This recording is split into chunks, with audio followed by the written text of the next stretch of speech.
Dans l'épisode précédent, on a vu que les sélecteurs permettent au CSS de choisir quels éléments modifier. Mais sélectionner uniquement avec les balises HTML, ça a vite ses limites. Par exemple, un bouton validé pourrait être vert, alors qu'un bouton annulé pourrait être rouge.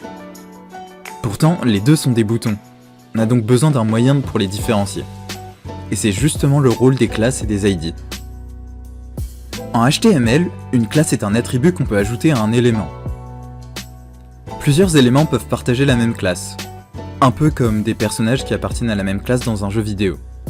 Et en CSS, on peut cibler cette classe avec un point. Le CSS applique alors le même style à tous les éléments qui possèdent cette classe.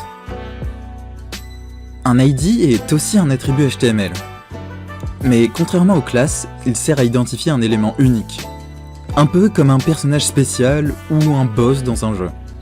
Et en CSS, un ID se cible avec un dièse. Mais du coup, dans quel cas on utilise une classe ou un ID? En général, on utilise une classe quand plusieurs éléments doivent partager le même style. Par exemple, plusieurs boutons peuvent utiliser la même classe. Les ID, eux, servent surtout pour des éléments uniques de la page. Par exemple, un logo, un grand titre, ou une barre de navigation. J'espère que cet épisode t'a aidé à mieux comprendre les classes et les ID en CSS.